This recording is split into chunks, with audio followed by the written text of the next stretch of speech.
uma acusação de estupro contra o candidato a vice-presidente de uma chapa presidencial, em plena campanha. E hoje veio a público um documento que muda completamente a natureza dessa história, porque hoje a gente descobriu que essa acusação tinha preço.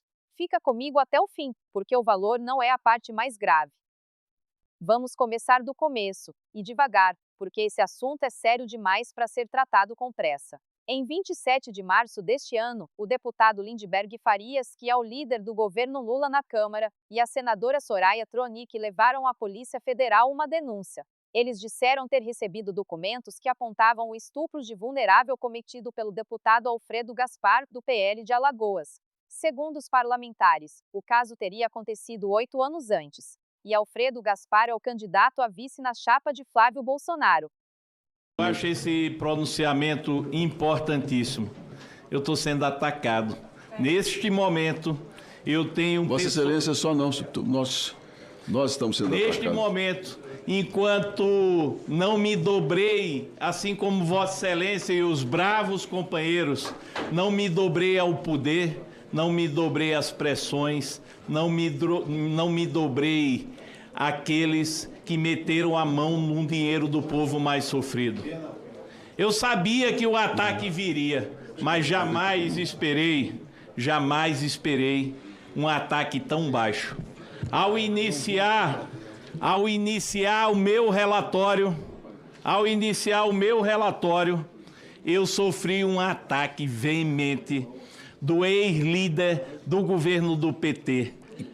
E continua sofrendo. Esse cidadão me acusou de um crime. E eu procurei saber que crime é esse. E esse crime me foi dito por um jornalista, Alfredo Gaspar, quando ainda na sua juventude manteve relações sexuais com uma menor. E eu quero que você ouça a resposta dele, no mesmo dia, na frente das câmeras, porque a acusação grave se responde na cara, e ele respondeu. Claro. Tem outras atualizações sobre esse caso? A STF pede informações a Lindbergh sobre a acusação de estupro contra Gaspar. Ministro Gilmar Mendes também pediu esclarecimentos à senadora Soraya Tronic sobre o mesmo caso. Ou seja, é a mesma situação.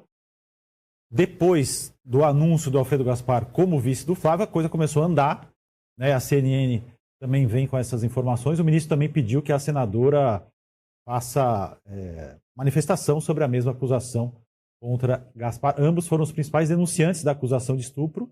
Estava lendo hoje também que o Lindbergh fez contato, que não quis aproveitar isso em relação à eleição. Enfim, estão tentando costurar, mas parece que o Alfredo Gaspar não está muito afim de papo, não, e vai querer ir até o fim para saber o que é que vai acontecer. Tá certo? Alfredo Gaspar negou tudo desde o primeiro minuto e nunca mudou a versão. Guarda isso, porque daqui a pouco isso vai fazer diferença. E guarda também uma segunda coisa, que é a pergunta que quase ninguém fez naquela semana. Por que ele? Por que justamente esse deputado? Nos outros assuntos, o Supremo Tribunal Federal intimou o deputado federal Lindbergh Farias, do PT do Rio de Janeiro, e a senadora Soraya Tronic, do PSB de Mato Grosso do Sul, para explicar a denúncia de estupro de vulnerável que foi apresentada contra o deputado federal, que é pré-candidato a vice-presidente pelo PL, que é candidato, né, a vice, o Alfredo Gaspar. Já a Polícia Federal pretende realizar novas diligências sobre o caso. A gente vai acionar a nossa reportagem, é isso, gente? Daqui a pouquinho também. Quem que tá com a gente? Marcela Matos. Marcela Matos tem apuração sobre isso, gente, até porque muita repercussão desde que foi anunciado como vice nessa semana de Flávio Bolsonaro. A defesa de Gaspar ingressou com 2 pedidos para que o material genético dele seja submetido a exames de DNA para fazer um confronto genético e negar a acusação apresentada por parlamentares governistas, que a gente estava trazendo aqui. É uma acusação, Marcela, bem-vinda e ótima tarde para você. É uma acusação de assédio sexual de uma menina de 13 anos, que, claro, pesa mais agora que ele é candidato a vice-presidente da República. E é claro que está sendo mais... A resposta está no Congresso e ela é pública. Alfredo Gaspar foi o relator da CPMI e do INSS. Foi ele quem assinou um relatório de 4.000 páginas sobre o esquema de descontos no benefício dos aposentados. Foi ele que impediu o indiciamento de mais de 200 pessoas. Ou seja, o homem acusado é o homem que estava com o dedo em cima do dinheiro que sumiu do bolso do aposentado brasileiro. Isso não é opinião minha, isso está no portal da Câmara. Bom, essa semana tivemos então finalmente a definição do nome do vice na chapa com o Flávio Bolsonaro e, enfim, essa definição vem junto de uma cobrança a respeito deste nome. Documentos apresentados nessa última quinta-feira, nesses documentos a defesa dele que se confirmou candidato, o deputado Alfredo Gaspar, ele acionou a Procuradoria-Geral da República e o Supremo, colocou o seu material genético à disposição para a realização de um exame de DNA, porque ele quer rebater uma acusação de estupro de vulnerável que foi apresentada por parlamentares, né? A denúncia é gravíssima, importante que se faça isso, que se ande mesmo com essa investigação. No Supremo, os advogados pediram então para o ministro Gilmar Mendes que a comparação genética seja realizada com urgência. Eles estão pedindo, Andreasa, 72 horas. Gaspar, que claro, vem negando que cometeu esse crime, afirma que o teste vai comprovar a sua inocência, por isso tão importante, e ele tem pressa para que isso aconteça. As duas iniciativas querem acelerar essa definição. A PGR, né, eles pediram também que seja feita uma comparação genética. Agora vamos para a parte que é do Supremo. Porque essa denúncia chegou lá, e o Supremo fez uma coisa que talvez os denunciantes não esperassem. Em vez de correr atrás do acusado, o ministro Gilmar Mendes se virou para os acusadores e mandou eles provarem. Gilmar Mendes deu 15 dias para Soraya Tronic e Lindbergh Farias explicarem a acusação contra o agora candidato a vice-presidente pelo PL, Alfredo Gaspar. Nós temos arte aqui na tela para mostrar para a nossa audiência. 15 dias para explicação. O ministro do Supremo Tribunal Federal intimou o deputado federal Lindbergh Farias, do PT do Rio de Janeiro, e a senadora Soraya Tronic, do PSB de Mato Grosso do Sul, para que esclareçam as acusações de estupro de vulnerável dirigidas ao deputado federal Alfredo Gaspar, do PL de Alagoas. Ambos confirmaram ter sido notificados. Em março, os parlamentares protocolaram a notícia-crime em que denunciavam Gaspar por estupro de uma menina de 13 anos no âmbito da Comissão Parlamentar Mista de Inquérito do INSS, do qual Gaspar era relator. O fato foi apresentado pelos parlamentares governistas em meio à apresentação do relatório final. Após a notícia de que o deputado federal seria o nome escolhido de Flávio Bolsonaro como vice-presidente em sua chapa, a denúncia voltou à tona. Parlamentares governistas lembraram da acusação em suas redes sociais. Gaspar sempre negou categoricamente as acusações. E aí, meu amigo Paulo Brito? Isso mesmo. O ministro Gilmar Mendes determinou que Lindbergh Farias e Soraya Tronic apresentassem, no prazo de 15 dias, informações novas que sustentassem a acusação. Não foi um pedido gentil, foi prazo. E aqui eu preciso ser justo. Até esse momento, essa história era palavra contra palavra. Uma acusação gravíssima de um lado, uma negação firme do outro, e um ministro pedindo prova. Era isso, até hoje. Olá para você que acompanha a Gazeta do Povo, eu sou a Rossana Bittencourt e esse é o podcast 15 Minutos, em que você fica bem informado com os comentários e análises do Frederico Juncker, que está aqui ao meu lado. Fred, bem-vindo. Olá, Rossana, e olá os amigos da Gazeta do Povo. Antes de começar, aquele recado para quem ainda não assinou a Gazeta do Povo, é só acessar gazetadopovo.com.br/oferta, assim você garante a sua assinatura pagando apenas R$1 por mês nos 3 primeiros meses como assinante da Gazeta do Povo. Aproveita essa chance porque é por tempo limitado, esse precinho aí, ó, especial, vai ficar por tempo limitado na sua tela e essa promoção, então, vai acabar rapidinho. Tem o link para você clicar na descrição do vídeo aqui no YouTube. Tem também o QR Code na sua tela para você apontar a câmera do seu celular. Sendo assinante da Gazeta do Povo, além de apoiar o nosso projeto, todos os nossos programas aqui no YouTube, você também tem acesso a todos os conteúdos do nosso site, porque tem muita coisa que é exclusiva para assinante da Gazeta do Povo. E você que está com a gente no canal do YouTube, não esquece de deixar um like no nosso vídeo, porque isso ajuda muito a gente também, e conheça o nosso clube de membros no canal do YouTube.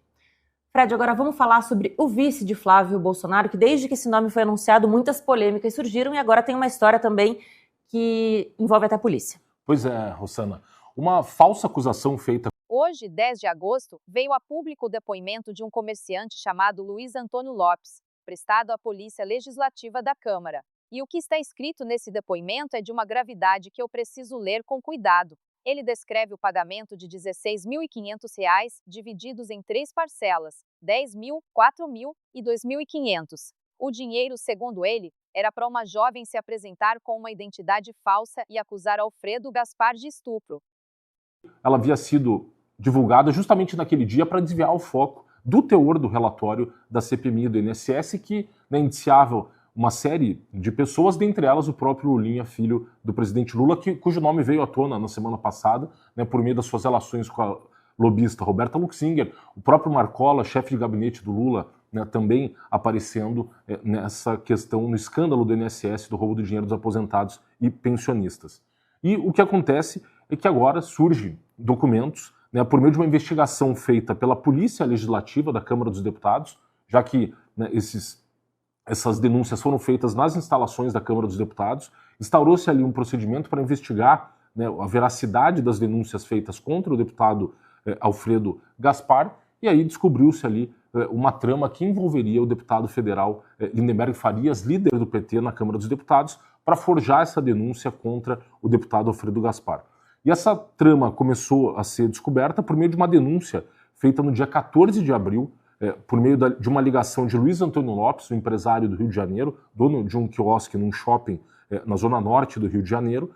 Ele ligou para a assessora de Alfredo Gaspar, Marise Pena, relatando que uma das suas funcionárias havia sido R$ 16.500, em 3 parcelas. Repara na frieza disso. Não foi um impulso, não foi uma briga que saiu do controle. Se o que está nesse depoimento for verdade, foi combinado, foi orçado e foi pago em prestação, como quem financia um sofá. E o produto era destruir a vida de um homem e, de quebra, a chapa que enfrenta o governo na eleição. Nos últimos anos, todo mundo deve estar lembrado do dia em que o excelente relatório do deputado Alfredo Gaspar foi lido. Nesse relatório havia acusações seríssimas contra o Lulinha, o filho do ocupante da presidência, um sujeito que tinha relações com a Roberta Luxinger, tem relações de amizade com a Roberta Luxinger e com o careca do INSS. Então, as acusações seríssimas que foram confirmadas, estão sendo aí dia a dia sendo confirmadas. Agora as acusações chegaram até o gabinete do presidente da República, o Marcola, o chefe de gabinete, que teria recebido um dinheiro da Roberta Luxinger. Bom, foi uma acusação bizarra por quê? Porque o Lindenberg Farias e a Soraya Tronic, aquela senadora de mandato único do Mato Grosso do Sul, que não seria eleita nem para síndica. E antes que alguém venha me acusar de contar só metade, eu vou contar a outra metade agora, porque eu não trabalho escondendo o que atrapalha. Essa testemunha, o tal comerciante, se filiou ao PL no dia 30 de abril, uma semana depois de prestar o depoimento. Isso é fato, foi publicado hoje pelo Metrópolis e pelo Antagonista, e o outro lado já está usando isso para dizer que o depoimento não vale nada, e eu acho que você tem que saber disso. E eu acho que você é adulto o suficiente para decidir o quanto isso pesa. Genético e deixado à disposição, então, caso quisessem fazer algum tipo de exame. Então, o que ele fez agora? Ele ingressou com um pedido no Supremo Tribunal Federal e na Procuradoria-Geral da República, falando que esse mesmo material que já foi coletado poderia ser utilizado para que esses exames de DNA sejam feitos, ou ainda, caso os investigadores prefiram, ele faça uma nova extração para, como está ali na peça apresentada pela defesa, que seja feito ali um confronto genético. E como você disse, Roberta, esse caso ele não é novo e surgiu também num momento ali de um grande componente político, porque Alfredo Gaspar foi o relator da CPMI do INSS e na reta final dos trabalhos, quando ele já estava ali indiciando o filho do presidente Lula, o Lulinha, o deputado Lindenberg Farias e a senadora Soraya Tronic fizeram ali uma coletiva de imprensa e anunciaram essa notícia crime, essa notícia de fato, trazendo à tona essas acusações, que são acusações sensíveis e graves, extremamente graves, que dizem então que Alfredo Gaspar teria cometido, segundo essas acusações, o crime de... Mas eu quero te fazer uma pergunta sobre esse ponto. Se a filiação de uma testemunha, uma semana depois, é motivo para jogar o depoimento inteiro no lixo, então me explica uma coisa. Por que ninguém aplicou essa mesma régua na denúncia original? Porque a denúncia original também veio de gente com lado. Veio do líder do governo na Câmara, em ano de eleição, contra o vice do principal adversário do governo. A régua ou vale para os dois, ou não vale para ninguém. E aí chegamos no fato de hoje. O que aconteceu hoje, e que é o motivo desse vídeo existir. A Câmara mandou a íntegra desse material para o Supremo Tribunal Federal, e o deputado Lindbergh Farias foi ao Supremo. Só que presta atenção no que ele foi pedir, porque não foi o que você imagina.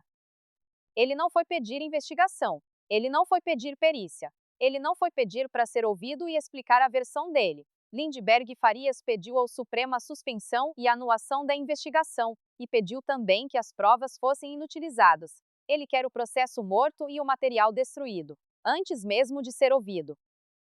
E é aqui que eu vou parar de narrar e falar com você, porque essa é a parte que não precisa de advogado para entender. Quando alguém é acusado de forjar uma acusação, existem dois caminhos. O primeiro é dizer, investiga, abre tudo, quebra meu sigilo, eu não tenho nada a esconder. O segundo é correr pro tribunal e pedir para anular o processo e destruir as provas. Um homem inocente pede o primeiro. Na minha leitura, e é leitura minha, quem pede o segundo está com medo do que a prova mostra. E tem um detalhe de cronômetro que eu não consigo tirar da cabeça. Em poucas horas depois da revelação, já tinha gente na internet com a data exata da filiação partidária dessa testemunha. Em poucas horas. Agora me diz, e a reunião onde teria sido combinada essa acusação, quem foi atrás? Quanto tempo faz? 4 meses. Para achar o CPF da testemunha, foram horas. Para investigar quem pagou R$ 16.500 para forjar um estupro, 4 meses e nada. Deixe eu juntar os pontos, e você tira a sua conclusão. Um deputado relata à CPMI que investiga o roubo do dinheiro do aposentado. Ele pede o indiciamento de mais de 200 pessoas. Pouco depois, ele é acusado do crime mais infame que existe, por adversários políticos, em ano de eleição. O Supremo pede a prova da acusação. E quando aparece um depoimento dizendo que a acusação foi comprada em 3 parcelas, o líder do governo corre para o Supremo para pedir que o processo seja anulado e as provas destruídas. Na minha leitura, isso não é uma denúncia que deu errado. Isso tem cara de operação. E o objetivo não era a justiça, era o calendário. Era manchar uma chapa em ano eleitoral e, de quebra, tirar do caminho o homem que estava com 4.000 páginas na mão sobre o dinheiro dos aposentados. A acusação já cumpriu a função dela no dia em que virou manchete. O resto é limpeza. E olha o tamanho do que está em jogo, porque não é só sobre um deputado. Se ficar provado que dá para comprar uma acusação de estupro por R$ 16.500 para derrubar um adversário político, e que ninguém é punido por isso, então qualquer um de nós está a R$ 16.500 de distância de ter a vida destruída. Qualquer um. E é por isso que essa história não pode morrer numa canetada de anulação. Agora eu quero saber de você, e responde aqui embaixo com sinceridade. Você acha que o Supremo vai anular essa investigação, ou vai deixar a apuração seguir até o fim? E mais, você acredita que essa história teria a mesma cobertura na imprensa se os lados fossem invertidos? Comenta aqui que eu leio todos. Se inscreve no canal e ativa o sininho, porque essa história vai ter capítulo novo nos próximos 15 dias, e eu vou estar aqui para te contar. Política, poder e verdade, sem filtro e sem medo.